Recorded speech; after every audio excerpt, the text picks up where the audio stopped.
قبل ما نبدأ المسلسل ما تنساش تعمل لايك وسبسكرايب للقناة علشان يوصلك كل جديد. بيبدأ المسلسل مع بنت جميلة اسمها شو. بتكون شو حاليا في ملعب كرة السلة وبتقابل الولد اللي بتحبه واللي اسمه وبتكون جاية ومعاها جواب وناوية تعترف له بحبها، لكن ومن العدم كده بتيجي كور سلة كتير وبتفضل تضرب في شو، وده يا صديقي لأن هي أصلا بتحلم مش أكتر، وبتصحى من الحلم مفزوعة. بتلاقي أمها في وشها واللي بتفضل بدورها تهزقها، لكن شو يعني بتتوه في الكلام وبتودع أمها وأبوها وبتنزل علشان تروح مدرستها. بس قبل المدرسة بتعدي على العادة على عربية الأكل اللي متعودة تفطر عندها، بس الراجل اللي واقف على العربية بيعرفها إن للأسف مفيش أي أكل لأن في شاب أخد الأكل كله. فبتدور على الشاب ده وبيكون اسمه كانج، والغريب إنه بيكون لابس نفس لبس المدرسة بتاع شو، لكن عنده مشكلة كده وهو إنه مليان شوية. بس طبعا ده مش بيفرق مع شو، وبتروح تتكلم معاه وبتطلب منه إنه يديها طبق من أطباق الأكل دي وتديله فلوس لأنها جعانة ومش بتعرف تفطر غير الفطار ده، لكن كانج بيرفض يديها حاجة أصلا. المشكلة هنا بقى إنه هي قايمة بتقوم بعنف، بسبب كده بيبدأ كانج يقع وبيشدها معاه، وبيقعوا هما الاتنين على يافطة كده كان بيصنعها صاحب عربية الأكل، واليافطة دي كلها صمغ، فللأسف بتلزق فيهم وبيكونوا محروجين جدا. لكنهم بيمشوا كده لحد المدرسة، وعند المدرسة بيعدي من جنبهم، ولأن شو بتحبه زي ما قلت لكم فبتتحرج منه، لكن للأسف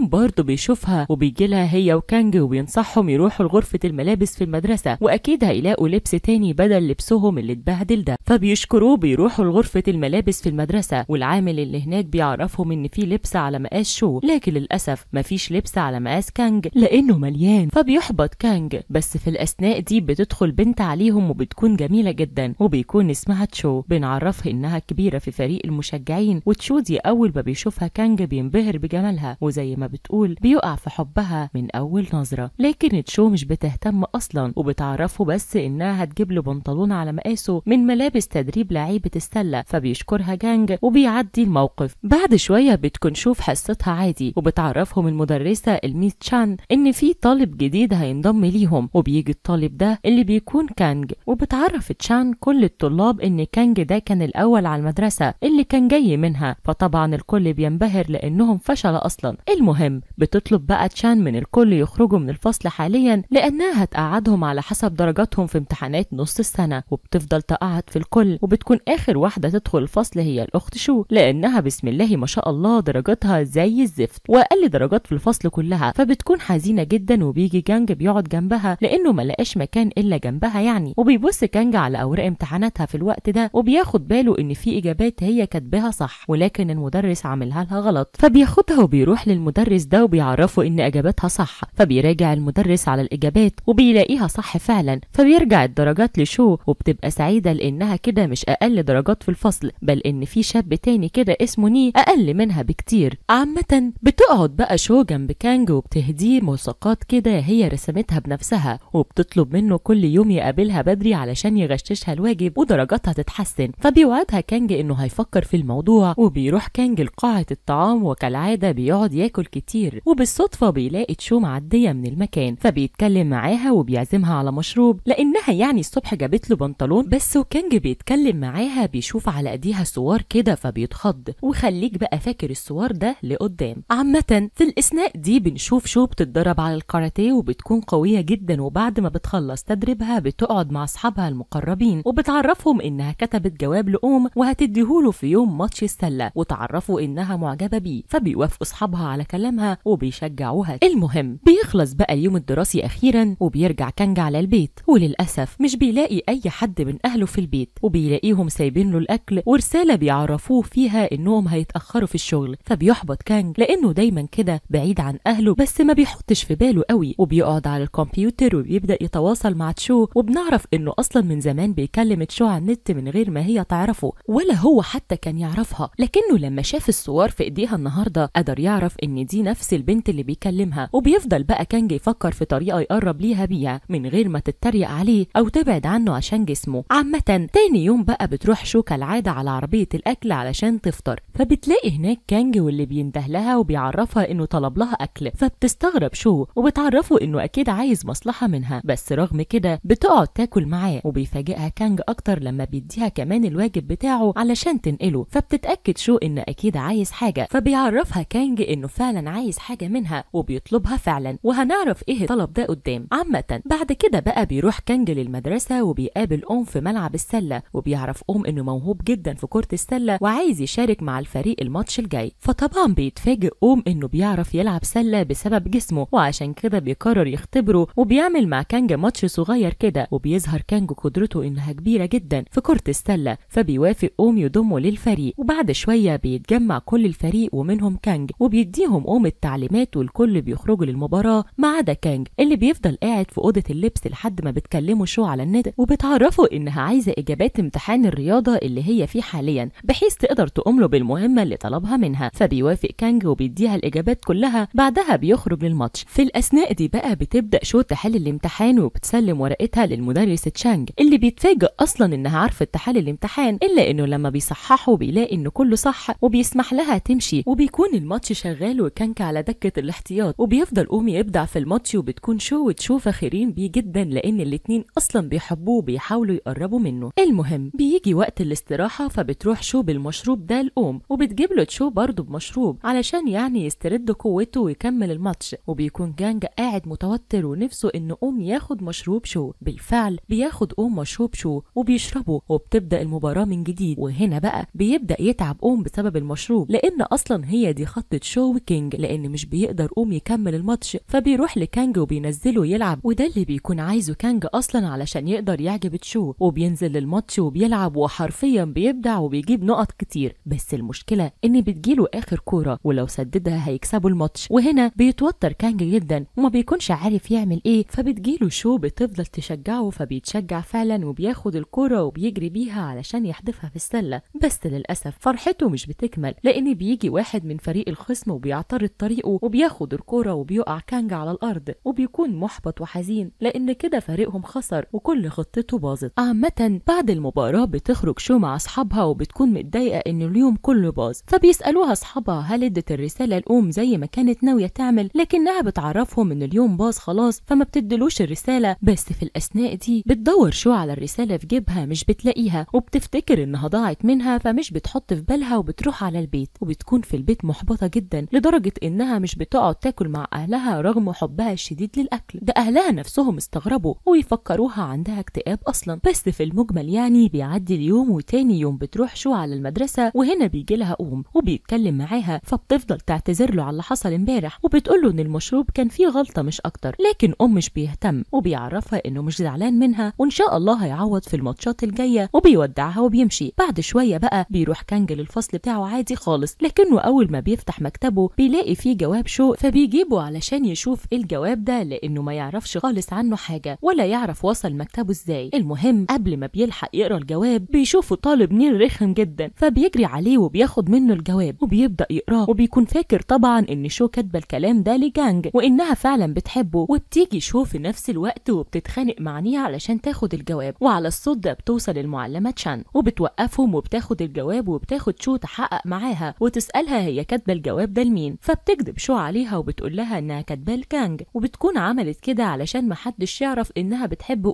ويتريقوا عليها اكتر، لان طبعا مشهور في المدرسه ولاعب سله وهي فاشله يعني، فاستحاله يبص لها. عامه بتعدي تشان الموقف وبتسمح لها انها تمشي، بس اول ما بتمشي بيجي المعلم تشانج وبيتكلم مع تشين وبيعرفها ان شو كان واضح انها بتكذب، واكيد الجواب ده مكتوب لحد تاني، وبيعرفها انها لازم تعرف مين الحد ده وتتكلم معاه ومع شو وتوقفهم عن الحب والكلام الفارغ ده، لان هم لسه صغيرين وده مش وقته. فبتقتنع تشين بكلامه. على الناحيه التانيه بقى بتروح شو لتدريب الكاراتيه وبتفضل تتدرب وهي متغاظه وهتتجنن ومش عارفه مين اللي عمل فيها المقلب ده. المهم بعد التدريب بقى بتقعد تتكلم مع اصحابها وبتعرفهم انها ضحكت على تشين وقالت لها انها كاتبه الجواب لكانج عشان ما حدش يعرف حقيقه حبها بالصدفه بقى يا صديقي بيعدي كانج من قدام قاعه التدريب وبيسمع كل الكلام، فبيقرر يساعد شو ويداري على كدبتها. عامة بعد فترة بسيطة بقى بتستدعي تشان شو عندها في المكتب وبتعرفها انها قرت الرسالة اكتر من مرة، فحست منها انها مش مكتوبة لكانج بل لأم، لان كل المواصفات اللي كتبتها في الجواب بتنطبق على أم. فبتتوتر شو وبتكون هتقول لها الحقيقة، بس بسرعة بيجي كانج ويلحقها وبيعرف تشان ان الجواب مكتوب ليه، لانه هو وشو بيحبوا بعض حتى من قبل المدرسة. فبتصدق تشان وبتسمح لهم انهم تاني يوم بقى بتكون رايحة شو على مدرستها عادي، ولكنها بتعمل مخالفة مرورية وبتمشي في وقت المفروض ما تمشيش فيه ولا تعدي الطريق، فبيوقفها ضابط المرور وبيعاقبها عن طريق انه بيخليها هي تنظم المرور. عامة بتفضل بقى تنظم المرور، وبالصدفة بيجي لها كانج وبيعرفها انه هيساعدها علشان يعرفوا مين اللي عمل فيهم المقلب ده وحط الجواب في مكتبه. فبتوافق شو على كلامه وبيقرروا يشتغلوا على الموضوع ده دلوقتي. المهم بيروحوا بقى المدرسة وبتيجي المعلمة تشان وبتسأل شو عن التقرير اللي طلبته منها تكتبه، وده كان تقرير كده قالت لها تشان تكتبه عن مشكلة اللي حصلت وتحكي لها بالكامل يعني. المهم ان تشان بتطلب من شو تحكي قصتها قدام الكل وتحس كده بالذنب، وبتكون تشان بتعمل كده اصلا علشان تثبت لتشانج انها تقدر تحكم على الطلاب. بس يا صديقي قبل ما تشان بتبدأ تقرا التقرير بيدخل كانج وأم وكتير من الطلاب وبيقولوا ان دي خصوصياتها وما ينفعش حد يعرفها، فبتقتنع تشان بكلامهم وبتخلي شو ما تحكيش حاجة. بعدها بتخرج تشان من الفصل، فبيجي لها تشانج واللي بيعرفها انه شاف اللي حصل وبيفضل يعنفها ويقول لها ان طلاب دايما بيغلبوها وعمرها ما هتكون مدرسة بجد، وبيسيبها وهي متعصبة وبيمشي. عامة على الناحية تانية بقى بتروح شو الأم وبتطلب منه يساعدها علشان تعرف مين اللي عمل فيها المقلب الجواب ده، لكن مش بيهتم وبيرفض يساعدها. فبتروح لكانج واصحابها البنات وبيقعدوا يفكروا سوا ازاي الجواب ده وصل عندها في المكتب. وواحدة من صحاب شو بتقول ان ممكن يكون البواب بتاع المدرسة جه لقى الجواب بالصدفة وعرف انه بتاع شو فحطه يعني في المكتب، لكنه ما يعرفش مكتبها من مكتب كانج. وبتقتنع شو بالكلام ده وبتروح هي وكانج يسألوا جي، لكن جي بيعرفهم انه ما عملش حاجة، فبيسيبوه وبيمشوا وهم محبطين. وهنا بيجي لهم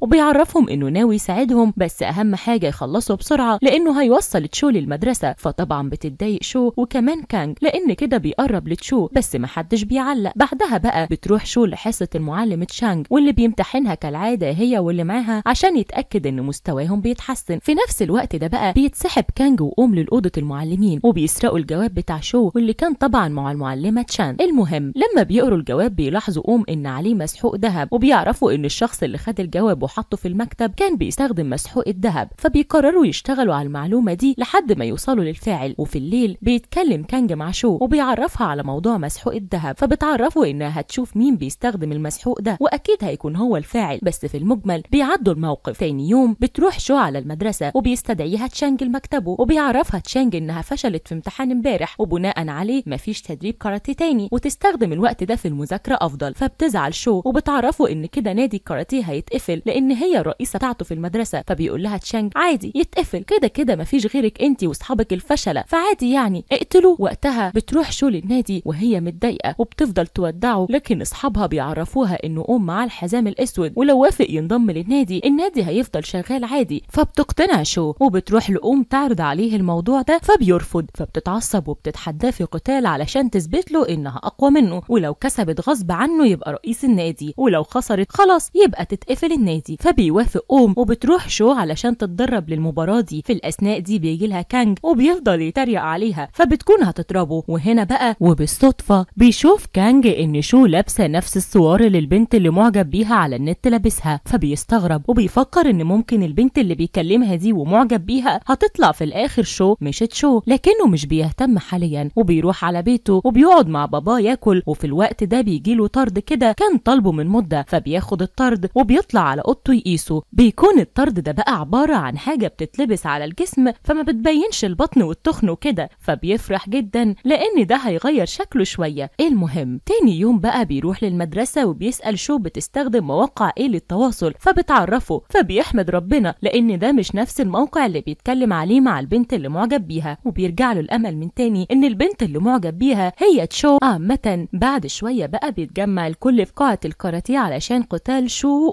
في نفس الوقت ده بتسيب تشو القتال وبتروح للجراج بتاع المدرسة وبتفضل تتدرب فيه على الرقص لوحدها لانها بتحب الرقص جدا. في الوقت ده مش بتحب حد يشوفها. المهم وهي بترقص بقى بنشوف شخص كده ما نعرفش هو مين بيصورها، وبيجي كانج في نفس الوقت ده بالصدفة وبيشوف اللي بيصور ده، فبيروح له وبيتخانق معاه خناقة مفاجأة كبيرة. في النهاية بتتصل تشو بأوم علشان يلحق الموقف، فبيسيب أوم القتال ومش بيروحوا أصلا وبيروح لهم يلحقهم. بعدها بيقعد يتكلم مع تشو، بيعرفها إنه شاف حد بيراقبها من مدة، وعشان كده أصلا كان دايما بيوصلها للبيت بحيث محدش يضايقها، وبيعرفها إن اللي أكيد بيصورها ده تبع اللي كان بيراقبها ولازم يعرفوا هو مين. بس كل الكلام ده مش بيفرق مع تشو، وبتزعل جدا لأنها بتفهم إن أوم بيوصلها بس عشان ياخد باله منها مش أكتر يعني. وكانج طبعا بيكون عكسها وبيفرح لأنه بيعرف بكده إنه أوم مش بيحب تشو. عامة عند شو بقى بيفضل الكل مستني، وطبعا أوم مش بيجي، فبتنتهي المباراة قبل ما بتبدأ، وبتزعل شو جدا لأنه أوم ما جاش، وبتسيب المكان وبتخرج تمشي لوحدها وهي حزينة. وبالصدفة بيقابلها كانج فبياخدها مطعم ياكلوا، وهم في المطعم بيفضل بقى يحكي لها كانج عن كل اللي حصل، فبتهدى شوية ومش بتزعل من أوم قوي. وبعد كده بيروح كانج للبيت وبيفضل يفكر برضه في موضوع الرسالة ومين ممكن يكون حطها لشو. فبالصدفة بيجيب صورة المباراة دي وبيشوف ان في فريق المشجعين كان في 3 من ضمنهم تشو ماسكين في ايديها ادوات يشجعوا بيها، الادوات دي لونها ذهبي. فبيفهم كانج على طول ان حد من ال3 دول هو اللي حط الرسالة عنده في المكتب، فعلى الاساس ده بيروح لشو وبيعرفها كل اللي وصل له. فعلى طول ومن غير تضييع وقت بيروحوا سوا البنت من ال3 اسمها لي، وبيسألوها عن اللي حصل بصراحة وهي لقت الرسالة ولا لا. فبتعرفهم ان مش هي اللي لقيتها ولكنها عارفة مين عمل كده، وبتتفق معاهم تبعت لهم فيديو وبتسيبهم وبتمشي. في الأثناء دي بقى بيجي أوم فبيمشي كانج وبيتكلم مع شو وبيعتذر لها إنه ما جاش القتال، وبيعرفها إنه عاوز يعوضها ويكون رئيس النادي من غير قتال حتى، لكن شو مش بترضى وبتسيبه وبتمشي. بعدها بتروح لكانج واللي بيكون وصله الفيديو، فبيوريه لشو وبيظهر إن الفيديو بنت من المشجعين اسمها وي هي اللي لقت الرسالة، وكانت صاحبة فكرة إنها تحطها في مكتب كانج. وقتها بتتعصب شو جدا جدا، وعلى طول بتروح هي وكانج لوي وبيواجهوها بالفيديو، فبتتحرك جدا وبتسألهم تعمل ايه وما يقولوش للمدرسين، فبيطلبوا منها تعتذر، فبتعتذر لهم فعلا وبتسيبهم وبتمشي. وفي نفس اليوم بقى بالليل بتخرج شو وكانج وبيكونوا الاتنين متضايقين من الموقف اللي حصل لهم ده، وبتكون شو بالذات متضايقة وخصوصا من تشو، لان تشو في الفيديو اي نعم ما قالتش انهم يحطوا الجواب لكانج لكنها شجعت على كده. وبتعرف كانج ان تشو من زمان ومن هم اطفال مش بتحبها ودايما بتحاول تقلل منها، فبيبدأ كانج يشجعها ويعرفها انها لو اثبتت نفسها وانها مش انسانة فاشلة هتقدر تكون احسن من تشو ومن اي حد. والكلام ده بقى يا صديقي بيبسط شو، وبتعرف كانج ان هو وسيم ولكن محتاج يخس شوية مش اكتر، وبتعرفه انها هتساعده يخس وهتدربه وهتعمل له نظام غذائي يمشي عليه وهكذا، وهو يذاكر لها ويبقوا الاتنين بيساعدوا بعض ويكونوا احسن. فبيوافق طبعا كانج وعلى طول بيبدأوا شغل، وبيكون دايما كانج بيذاكر لها وهي بتدربه، وبتفضل تعدي الايام لحد ما بنوصل للامتحانات وبتدخل تمتحن شو. والاول مرة بتقدر تحل في الامتحانات بكل سهولة لدرجة ان مستر تشانج نفسه مش بيصدق انه شايفها بتحل في الامتحان. عامة بتعدي بقى الامتحانات وبتحاول شو تستمتع بالاجازة وتتفرج على كرتون وهكذا، بس وهي قاعدة كده بتلاقي رسالة جايه لها، والرسالة دي بيكون فيها صورة شو هي بترقص. وللعلم يعني الرسالة دي ما جاتش لشو نفسها بل لكل الطلاب، لان اللي صورها بيبتزها حاليا. عامة رغم ان شو اصلا على خلاف مع تشو من زمان جدا زي ما قلنا، الا انها بتقرر تقف معاها وبتاخد بعضها وبتروح لتشو وبتوريها الصور، فبتتصدم تشو وبتكون مش عارفة تعمل ايه، فبتقول لها شو لازم نبلغ الشرطة، لكن تشو بترفض لانها لو بلغت الشرطة امها هتعرف انها كانت بترقص رقص هيب هوب مش الباليه اللي بتتدرب عليه، وبسبب كده ممكن اصلا ما توديهاش المدرسة، لكنها بتعرف شو انها هتتصرف وهتفكر في حاجة ويتقابلوا بكرة. بعدها بقى بترجع تشو لبيتها وبتقعد تاكل مع ابوها وامها، وبنشوف ان امها صارمة جدا وبتعاملها بقسوة لدرجة انها بتخليها تاكل اكل قليل جدا عشان تقدر تحترف الباليه، ومش بيكون فارق معاها تشوفها سعيدة ولا لا، اهم حاجة انها تحترف الباليه وبس. المهم بننتقل بقى لتاني يوم وبتقعد تشو مع شو وأم وكانج علشان يفكروا هيوقعوا المبتزين دول ازاي من غير ما يطلبوا الشرطة. وقتها بيفكر شوية وبيقول لهم لو عايزين نوقعهم يبقى نعمل لهم فخ، والفخ ده هيكون عن طريق اننا نصور شو ونخليها تتواصل مع اكونت المبتز ده وتتفق معاه يصورها، ولما يجي نضربه علقة محترمة ونعلمه ما يعملش كده تاني. فبيوافق الكل على الخطة وبيبدأوا يظبطوا صور شو بحيث يخلوها مغرية يعني في المصور ده يوافق يجيلها، وبالفعل بتنجح الخطة وبيوافق المصور المبتز ده انه يجي يصورها. وبتعدي الايام وبنوصل ليوم المقابلة وبيجي أم وكانج ومعاهم 2 من اصحابهم من المدرسة علشان يساعدوهم، وكمان بتيجي تشو وشو وبيتفقوا على الخطة. بعدها بيتوزعوا في كل مكان علشان يراقبوا الوضع. اما شو فبتقعد في مكان كده تستنى المبتز ده، واللي مش بيعدي وقت طويل وبيجي لها، وبيكونوا 3 مصورين اخوات هم اللي مبتزين اصلا. المهم قبل ما بيعملوا اي حاجة لشو، فجأة بيجي كانج وأوم واصحابهم وبيبدأوا يطاردوهم، وبيقدر كانج يوصل لواحد فيهم لكنه بيضربه علشان كانج هفق اصلا. بس بسرعة بتيجي شو وبتضرب الراجل ده وبتزعق له. اما اصحاب أوم فبيقدروا برضو يمسكوا واحد من المبتزين، والاخير بيقدر أوم يمسكه. بعدها بقى بيتجمعوا الكل علشان يشوفوا هيعملوا ايه معاهم. بس قبل ما بيعملوا اي حاجة بتيجي الشرطة مع تشو وبتعرف الكل انها بلغت الشرطة وما فرقش معاها اهلها يعرفوا لانها قلقت عليهم. فبيشكرها الكل انها عملت كده، وبياخدوا المبتزين دول للاسم علشان يتحاسبوا. بعدها بيروح الكل يتغدوا سوا وبيقضوا وقت لطيف يعني مع بعض. بعد كده بيروحوا المدرسة وبياخدوا درجات الامتحانات. وقتها بقى بتتفاجئ شو لانها نجحت في الرياضة اللي كان بيذاكرها لها كانج، ولكن بتلاقي نفسها سقطت في باقي المواد. فبدل بقى ما بتشكر كانج انه ساعدها اصلا بتتخانق معاه، وبتبدأ تقول له انا ساعدتك تخس وكل الكلام ده وانت مش بتساعدني. فبيعرفها كانج انه ما خسش غير حاجات بسيطة هو كمان، وهو كمان مش عايزها تساعده ومش محتاج مساعدتها وهيقدر يخس لوحده. وبيوعدها ان لما تخلص الاجازة هيفاجئها. فبتقول له شو وانا كمان طول الاجازة هذاكر وهبقى اشطر منك ومن غيرك ومش عايزة مساعدتك. وبيتفقوا ان هما الاتنين يتحدوا بعض. بس تعرف يا صديقي شو للاسف مش بتلتزم باي مذاكرة ولا اي حاجة، وبتقضي طول اليوم خروجات وفسح وبس. وبتخلص الاجازة وبيرجعوا الكل للمدرسة، وبنشوف شو كالعادة بتغش الواجب لانها ما بقتش شاطرة ولا اي حاجة. المهم في الوقت ده بقى بيدخل كانج عليهم، وبنشوف ان الكل مصدوم وبيكون واضح انه خس، لكننا حقيقة مش بنشوفه، ولكن بيبان انه خس من صدمة شو لما شافته. وهنا بقى يا صديقي بيبقى نهاية الجزء ده من المسلسل، ولكن القصة لسه ليها بقية، ولو عايز تعرفها يبقى لازم تفعل زر الجرس وتستنى الملخصات الجاية. واتمنى يكون الملخص عجبكم. سلام.